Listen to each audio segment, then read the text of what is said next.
Cordial saludo, bienvenidos a otro nuevo módulo de esta jornada de capacitación para los trabajadores de salud de atención médica comunitaria. Mi nombre es Daniela Hernández, soy médica del Servicio Social Obligatorio y el día de hoy voy a presentar la importancia de la atención comunitaria en el control de la hipertensión arterial.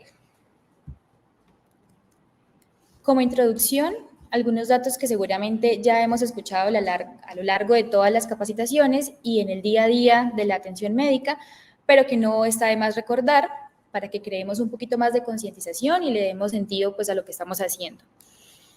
Entonces, la hipertensión arterial, como sabemos, es el principal factor de riesgo modificable para el desarrollo de enfermedades cardiovasculares. Se estima que para el 2019, 1.27 millones de adultos tenían diagnóstico de hipertensión arterial en todo el mundo, de los cuales la mitad eran diagnosticados y tratados y solo 1 de cada 5 pacientes cumplía con las metas de control. Se estima que el 80% de las muertes atribuibles a las enfermedades crónicas no transmisibles ocurren en países de bajos y medianos ingresos. Y estas enfermedades cardiovasculares son el principal contribuyente a la mortalidad y la morbilidad en todo el mundo.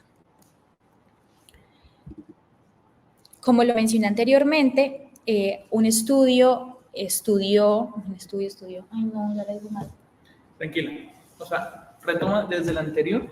¿Y ustedes lo cortan? Sí, y Freddy puede hacer la edición ahí. Bueno, se lo hace. Espera, ya que te tenés todo esto. Sí, sí. Pero cada vez que pronto, por cualquier cosita, arrancar siempre es largo, como que. Como 20 minutos. Por eso. ¿Qué tal ya está terminando? Sí. ¿No? O sea, hay que quedar grabado.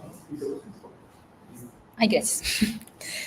Como lo vimos anteriormente, un estudio realizado en el 2019 demostró que la prevalencia de la hipertensión arterial se duplicó en comparación con las cifras de 1990. Esta prevalencia de la hipertensión arterial es un problema de salud pública que afecta principalmente a los países de medianos y bajos ingresos, como ya lo mencioné, y tal como lo demuestra en la figura, y es un problema que afecta tanto a hombres como a mujeres. Asimismo, este mismo estudio dio a conocer que aproximadamente la mitad de los pacientes que tenían el diagnóstico de hipertensión estaban diagnosticados, pero solo el 47% para las mujeres y el 38% para los hombres estaban tratados y tan solo el 23% y 18% respectivamente cumplían con las metas de control. Entonces ya vimos todo este panorama y nosotros como trabajadores de salud decimos, bueno, ¿y de qué manera podemos intervenir? ¿Qué podemos hacer para que esto cambie o mejore? Como sabemos, es necesario implementar estrategias de promoción y prevención, estimular el autocuidado de nuestros pacientes, contar con las estrategias de detección temprana que nos permitan hacer el diagnóstico y establecer un tratamiento adecuado. Todo eso con el fin de cumplir uno de los objetivos de desarrollo sostenible, que es reducir las muertes prematuras por enfermedades no transmisibles en un 30% para el año 2030. Si a todo lo anterior le sumamos que en Colombia tenemos un déficit de médicos para garantizar la cobertura en todo el país, pues este panorama se pone mucho peor. Se estima que según datos del Banco Mundial, en Colombia para el 2020 se contaba solo con 2.4 médicos por cada 1.000 personas.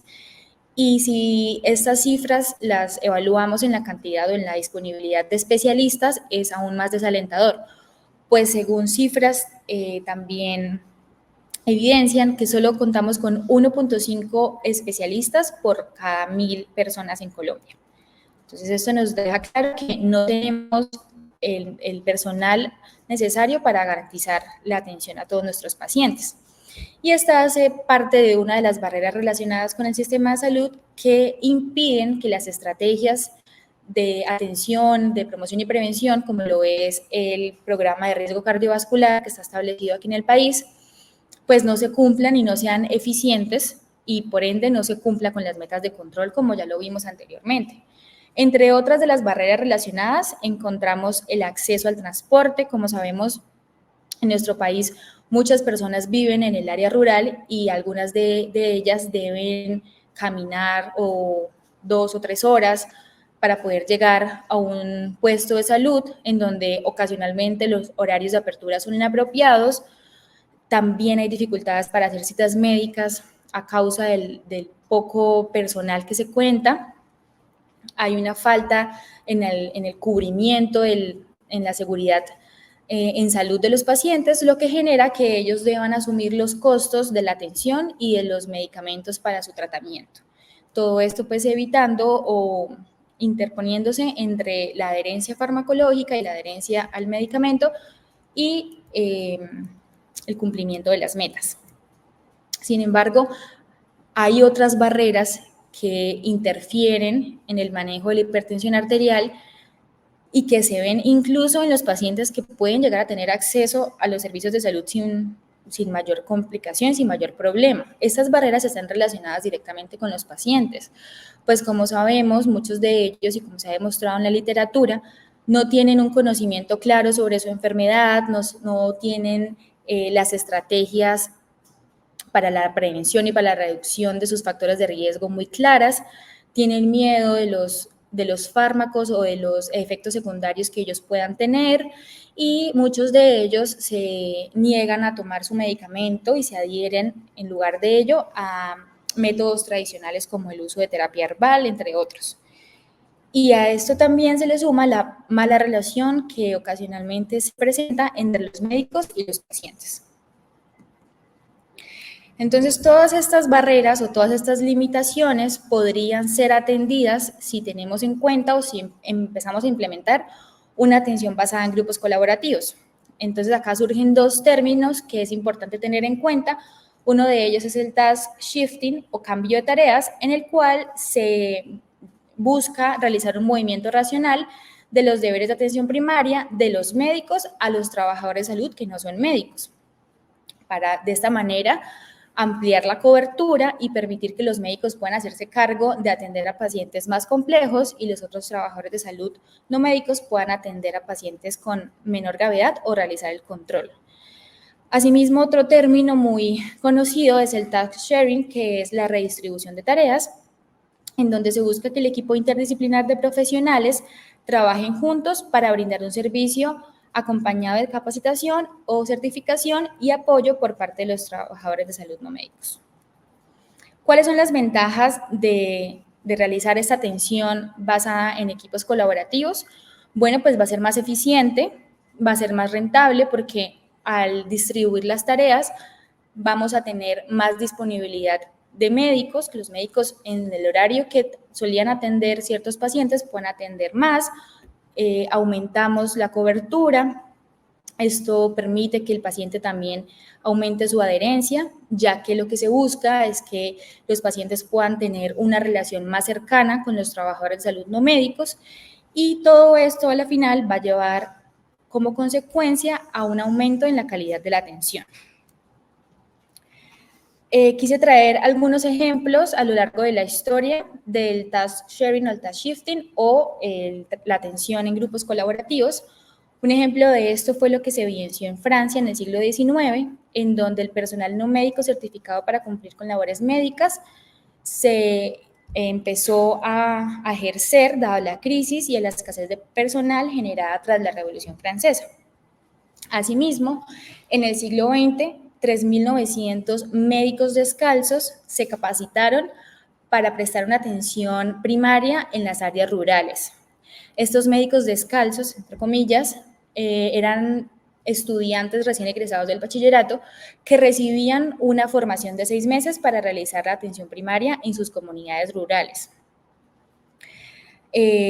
Muchos documentaciones históricas y muchos reportes históricos han demostrado y han evaluado la efectividad de esta estrategia de los médicos descalzos y resaltan y dan a conocer que el éxito de la misma no se basó en el periodo o en el periodo de capacitación ni en el conocimiento que estos médicos podían llegar a tener, porque su periodo de capacitación en realidad era muy corto, sino que el éxito de la estrategia fue que estos médicos pudieron realizar estrategias de promoción y prevención como la vacunación, el seguimiento de control de crecimiento y desarrollo de los niños, y entre otras estrategias que disminuyeron la mortalidad y la morbilidad en China.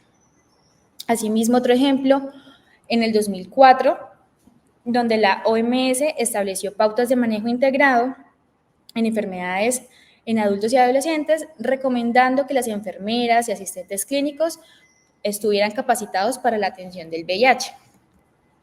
Otro ejemplo que de pronto sea más familiar para todos nosotros es la atención integrada a las enfermedades prevalentes de la infancia, o IEPI, la cual fue una estrategia desarrollada por la Organización Panamericana de la Salud que tenía como objetivo que los trabajadores no médicos comunitarios pudieran detectar a tiempo las enfermedades que estaban poniendo en riesgo la salud de todos los niños y niñas.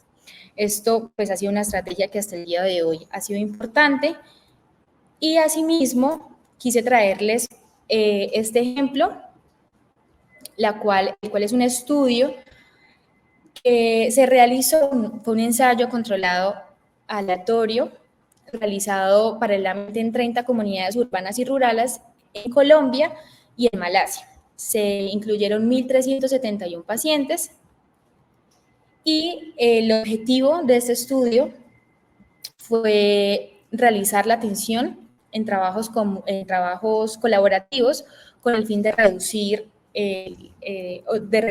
las tasas de hipertensión arterial y aumentar el control de la misma. Para ello, se realizó la formación de los trabajadores en salud no médicos, la cual tuvo 5 fases principales. No las voy a leer, pero quise traerlas para tener claro que estos trabajadores en salud deben recibir la formación necesaria, como lo estamos haciendo en estas capacitaciones. Al final del estudio, o al final de la formación, qué pena, se dieron cuenta de que estos trabajadores en salud tenían la habilidad de realizar una historia médica completa, un examen físico, realizaban asesoramiento en el cambio de estilos de vida, llevaban el control de la adherencia al tratamiento y la monitorización de los efectos secundarios, y también realizaron el proceso de selección de los pacientes que iban a ser intervenidos o que iban a ser parte del grupo control para la ejecución del estudio.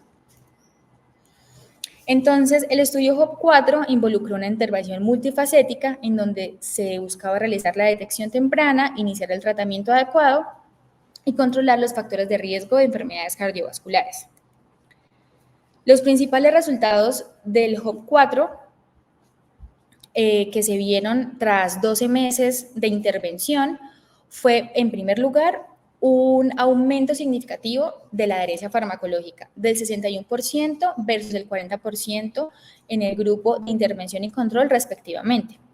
Además de ello, se evidenció una reducción de la presión arterial sistólica de 11.45 milímetros de mercurio en el grupo de intervención, como lo vimos en la gráfica, y una reducción de 0.45 milimoles litro en el colesterol total en el grupo de intervención con respecto al grupo de control.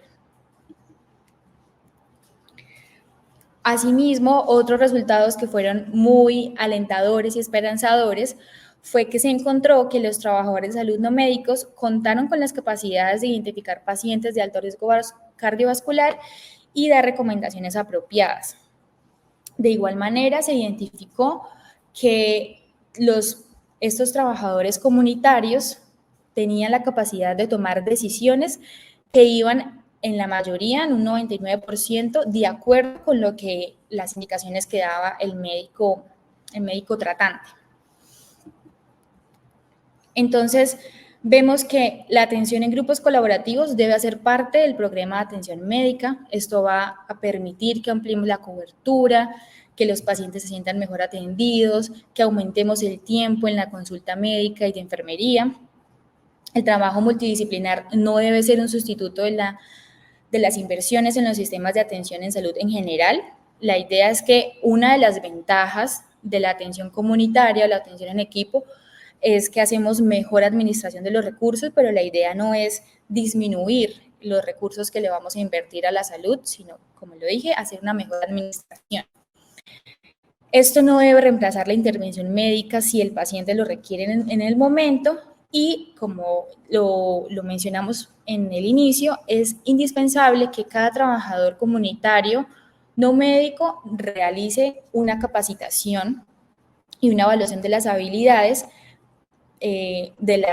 con respecto a las tareas que va a realizar. Debe ser específica para cada una de las comorbilidades que va a tratar. Entonces, muchas gracias por su atención y espero que haya sido de su total agrado.